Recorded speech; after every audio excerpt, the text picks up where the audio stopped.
Hello, नमस्ते, सत श्री अकाल दोस्तों। मैं शैलेंद्र शर्मा आप सभी का आपके अपने YouTube चैनल ग्रोथ हेले पर हार्दिक स्वागत करता हूं। तो कैसे हैं आप सभी लोग? आई होप सभी स्वस्थ एवं सुरक्षित होंगे। ठीक है, तो जैसा कि आप देख रहे हैं कि हमारी एपी की सीरीज चल रही है। आज हम पार्ट 2 पढ़ने जा रहे हैं। हमने इंट्रोडक्शन को पढ़ा, हमने एक्सरसाइज की स्टार्टिंग के क्वेश्चन को भी अटेम्प्ट किया। आज हम एक्सरसाइज में आगे की तरफ बढ़ेंगे। तो यार एक छोटी सी रिक्वेस्ट है आप लोगों से, ये कहना चाह रहा हूं मैं कि देखिए जैसे जैसे मैं पढ़ा रहा हूं वैसे वैसे आप अपने नोट्स को साथ में प्रिपेयर करते चलिए। इससे क्या होगा ना कि आपको क्विक रिवीजन में बड़ी आसानी होगी।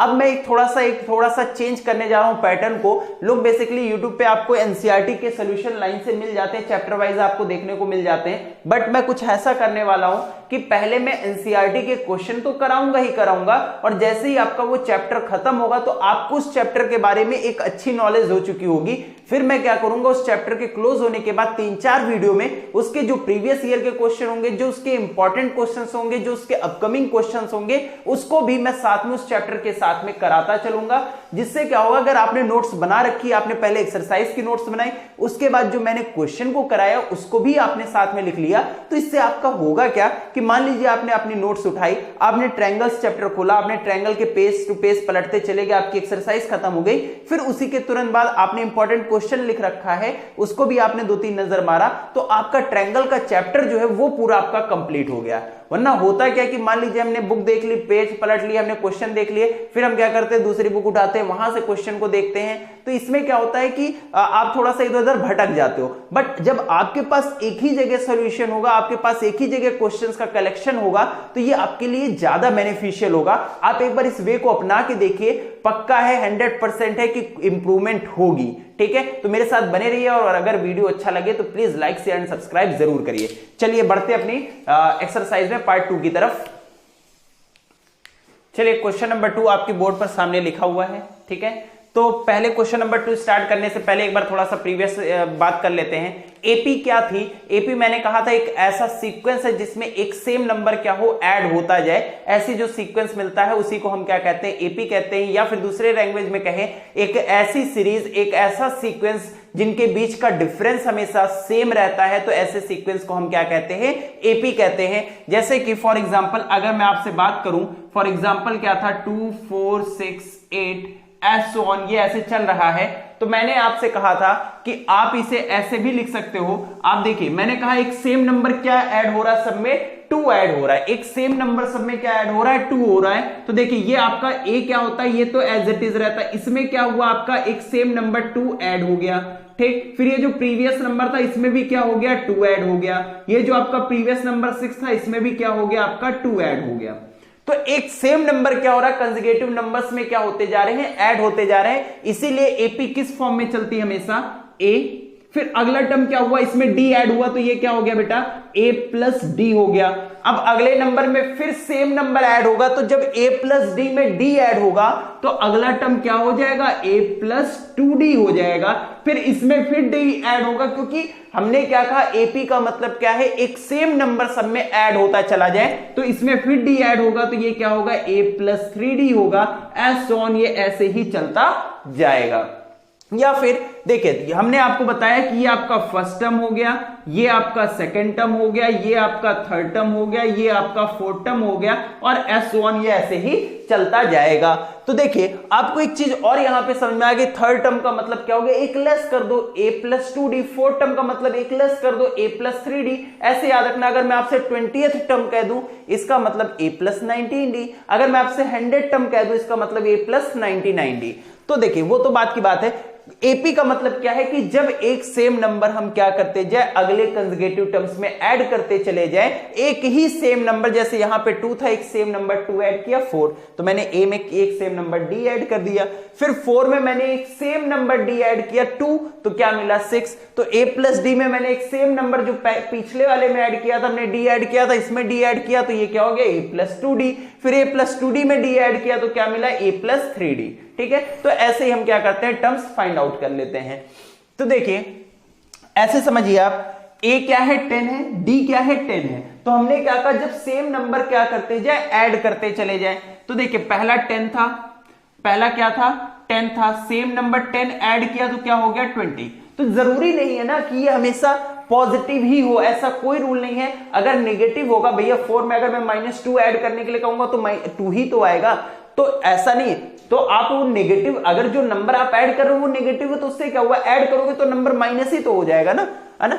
तो देखिए फिर 20 में 10 ऐड किया तो आपका कितना हो गया, 30 हो गया। 30 में 10 ऐड किया तो कितना हो गया, 40 हो गया, ठीक है। या फिर आप वैसे करना चाहते तो वैसे कर लेते, a प्लस डी, पहला टर्म क्या होगा a, पहला टर्म a होगा, फिर अगला टर्म क्या होता है a प्लस डी होता है सर, तो a आपका 10 है, d 10 है, तो 10 प्लस 10 कितना हो जाएगा 20। आप ऐसे भी कर सकते थे 10 प्लस 10, ठीक। तो ये आपका 10 था, ये 10 प्लस 10 कितना हो गया 20। फिर सर 20 में 10 ऐड कर दीजिए, 20 में 10 ऐड करिए तो कितना आ जाएगा 30। फिर सर इसमें क्या करिए आप 30 में 10 ऐड करिए, तो 30 में 10 ऐड करोगे तो कितना आएगा 40। आपको ऐसे समझ, जैसे समझ में आप ऐसे कर लीजिएगा, ठीक है। आपका d 0 है तो -2 में 0 ऐड करोगे तो देखिए पहला टर्म तो -2, फर्स्ट टर्म तो फर्स्ट टर्म रहेगा। आपने इसमें 0 ऐड किया तो अगला टर्म क्या मिलेगा -2, फिर आपने इसमें 0 ऐड किया तो क्या मिलेगा -2, इसमें फिर आप 0 ऐड करोगे तो क्या मिलेगा -2। ये एपी में है सर, क्योंकि इनके बीच का डिफरेंस सेम आ रहा है, यहां भी 0, यहां भी 0, यहां भी 0, ठीक है। चलिए इस पे आते हैं। अब देखिए d कैसा आ गया -3, तो मैंने क्या कहा ऐड करते जाइए। 4 में -3 ऐड करेंगे, पहला टर्म तो 4 रहेगा, 4 में -3 ऐड करोगे तो देखो 4 में -3 ऐड करने का मतलब यही तो हुआ, 4 में -3 ऐड करोगे तो ये क्या हो जाएगा प्लस माइनस माइनस, 4 - 3 कितना हो जाएगा 1। तो ये क्या आएगा 4 में 3 ऐड किया 1, 1 में -3 ऐड किया तो क्या आएगा -2। देखिए 1 में -3 ऐड करिए आप तो क्या आएगा 1, प्लस माइनस माइनस 1 - 3 कितना हो जाएगा -2। तो ये हो गया -2, -2 में फिर -3 ऐड करेंगे तो -2 - 3 क्या हो जाएगा -5 हो जाएगा, ठीक है। चलिए आगे बढ़ते हैं। पहला टर्म क्या है -1, क्योंकि हमें कह रहा था राइट फर्स्ट 4 टर्म्स, हमें केवल 4 टर्म्स लिखने थे। अब -1 में जब हाफ ऐड करोगे आप, -1 में जब हाफ ऐड करोगे तो ये कितना आएगा -½ आएगा, तो यहां पे क्या हो जाएगा -½ फिर -½ में जब आप +½ ऐड करोगे तो कितना हो जाएगा 0। देखिए -½ में जब आप +½ ऐड करोगे तो प्लस माइनस क्या हो जाएगा 0, तो ये कितना आ गया 0। जब 0 में आप हाफ ऐड करोगे तो ये कितना हो जाएगा 1/2 हो जाएगा, ठीक है। तो ये ऐसे चल रहा -1 ½ 0 1/2। अब यहां पे देखिए पहला टर्म हमारा क्या है, पहला टर्म है हमारा -1.25। अब इसमें आप देखिए, इसमें आपको ऐड करना है -1.25 में आप ऐड करोगे कितना -0.25, -0.25, तो ये क्या हो जाएगा -1.25 प्लस माइनस क्या हो जाएगा -0.25, तो माइनस माइनस क्या होता है प्लस होता है। तो ये जब ऐड करोगे तो कितना हो जाएगा 25 25 50, तो ये कितना हो जाएगा -1.50। अब -1.50 में आप ऐड कर दो, -1.50 में आप कितना ऐड करोगे -0.25। तो वही चीज मैं कहना चाह रहा हूं कि कॉमन डिफरेंस जरूरी नहीं है कि जो मैं डेफिनेशन में कह रहा हूं कि जो एक common number same number add करते जाए, तो जो ऐड कर रहे हैं नंबर, देखिए यहां पे भी तो मैं ऐड ही कर रहा हूं, अब वो नेगेटिव में है तो वो माइनस हो जाएगा। तो देखिए ये क्या हो जाएगा -1.50 प्लस माइनस -0.25, तो ये कितना हो जाएगा 1.75। तो अगला टर्म कितना हो जाएगा -1.75। इसमें फिर आप 0.25 ऐड करोगे, तो जब आप 0.25 फिर ऐड करोगे तो कितना हो जाएगा -2 हो जाएगा, ठीक। तो ऐसे हमने क्या कर दिए 4 टर्म्स तक हमने एपी के लिख दिए, ठीक है। चलिए बढ़ते हैं नेक्स्ट क्वेश्चन की तरफ, क्वेश्चन नंबर 3 की तरफ। चलिए क्वेश्चन नंबर 3 हमारे बोर्ड पर सामने लिखा हुआ है, for the following APs right the first term and the common difference. हमें क्या लिखना है, फर्स्ट टर्म लिखना है और कॉमन डिफरेंस लिखना है। तो हमने आपको बताया था कि कॉमन डिफरेंस कैसे निकालते किसी भी एपी का। आप क्या करिए, किसी भी आगे वाले टर्म को, किसी भी आगे वाले टर्म से पीछे वाले टर्म को माइनस कर दीजिए, अगर वो एपी में है तो कॉमन डिफरेंस हमें फाइंड आउट हो जाएगा।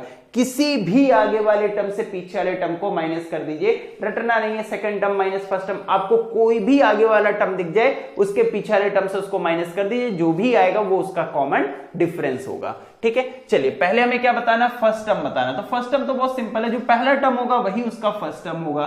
फिर हमें कॉमन डिफरेंस बताना है। आप कोई भी आगे वाला टर्म उठा लीजिए, मान लीजिए आपने ये उठाया 1, माइनस कर दीजिए पीछे वाले को 3 को, तो ये कॉमन डिफरेंस कितना आ गया -2 आ गया। कोई दूसरा उठा के देख लेते हैं। मान लीजिए आपका मन इसका कर गया, इसका और इसका, तो -3 है, इसमें से आप माइनस करोगे पीछे वाले टर्म को तो क्या है 1 है, तो ये क्या हो जाएगा -3 माइनस माइनस +1, तो ये कितना आ जाएगा -2। देखिए कॉमन डिफरेंस सेम आना है। फिर यहां पे आ जाइए, यहां पे a क्या है आपका, फर्स्ट टर्म कितना है -5 है। कॉमन डिफरेंस किसी भी आगे वाले से पीछे वाले को, आगे वाला क्या है 7, उसके पीछे वाला क्या है 3, 7 - 3 कितना हो जाएगा 4।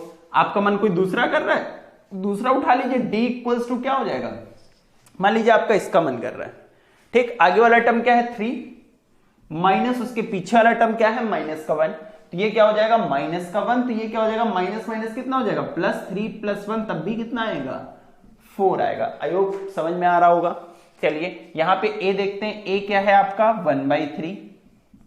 कॉमन डिफरेंस निकालना है, कोई भी आगे वाला टर्म उठा लो, मान लो ये उठा लिया 13/3 माइनस पीछे वाला टर्म क्या है 9/3। तो देखिए एलसीएम क्या आएगा 3, ऊपर क्या हो जाएगा 13 - 9, तो ये कितना आ जाएगा 4/3। आपका किसी और का मन है, किसी और का उठा लीजिए, मान लिया आपने इन दोनों का उठाने का मन है, तो आगे वाला टर्म कितना है 9/3 माइनस पीछे वाला टर्म क्या है 5/3, कोई एक आपको दिखाना है, ठीक। तो एलसीएम कितना आएगा 3, 9 - 5 कितना हो जाएगा 4, देखिए तब भी 4/3।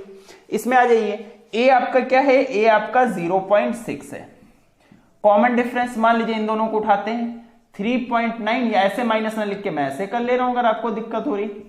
9 में से 8 गया 1, 3 में से 2 गया 1, क्या आएगा 1.1। कोई और उठा के देख लीजिए आप, मान लीजिए ये दोनों आप ले रहे हो 2.8 माइनस कर दीजिए 1.7 को, 8 में से 7 गया 1, 2 में से 1 गया 1, तब भी क्या है 1.1, ठीक है। तो ये एक्सरसाइज यहीं पे फर्स्ट एक्सरसाइज खत्म होती है। तो यार देखो ऐसा मत सोचिएगा कि आपका बोर्ड एग्जाम कैंसिल नहीं होगा या आपको ऐसे फ्री के नंबर मिल जाएंगे, तो कोई भी चीज यार फ्री में नहीं मिलती, हर एक चीज के लिए मेहनत करनी पड़ती है ना। तो अपनी पढ़ाई को जो है थोड़ा सा बेहतर बनाइए, थोड़ा मन लगा के पढ़िए। ठंडी बहुत है मैं मानता हूं, लेकिन ऐसा नहीं कि ठंडी मनाइए, मेहनत करते रहिए। तो जाते जाते 1-2 लाइन है मैं आपको सुना के जाना चाहूंगा। सब 1 मिनट गले में सपने और लक्ष्य में केवल एक अंतर है, केवल एक। सपने के लिए बिना मेहनत की नींद चाहिए और लक्ष्य के लिए बिना नींद की मेहनत चाहिए। समझ रहे हैं? तो आपको जो है अगर सपने देखना है तो आप बिना मेहनत के सो जाइए, शांति से सो जाइए। आप कोई भी सपना देख सकते हो। आपको इंजीनियर बनना, डॉक्टर बनना, आपने आंख बंद किया आप कुछ भी देख सकते हो। आपको इंजीनियर, डॉक्टर, आपको बड़ी लग्जरी गाड़ी चाहिए, आप हेलीकॉप्टर से घूम रहे हो, आपको कोई मेहनत नहीं करनी, आपको केवल आंख बंद करके सोना है और इमेजिन करना है, आपको सब मिल जाएगा। लेकिन अगर लक्ष्य पाना है, आपको अपना गोल अचीव करना है, तो उसके लिए आपको बिना नींद की मेहनत करनी पड़ेगी। मतलब आपको अपनी नींद छोड़कर, अपनी नींद त्याग कर आपको मेहनत करना पड़ेगा। अगर अपनी नींद छोड़ोगे तो अपने लक्ष्य को पाओगे, और अगर अपनी मेहनत नहीं छोड़ना चाहते हो, नींद चाहते हो, तो सपने बहुत है। सपने आप कुछ भी देख सकते हो, आप प्राइम मिनिस्टर बन गए हो, चीफ मिनिस्टर बन गए, आप कुछ भी देख सकते हो। सपने आपके, उसमें आपके लिए कोई टैक्स नहीं है, वो आपके ऊपर है। लेकिन गोल पाने के लिए मेहनत करनी पड़ेगी। ठीक है, चलिए आज के लिए इतना ही। Thank you so much, bye bye, good night.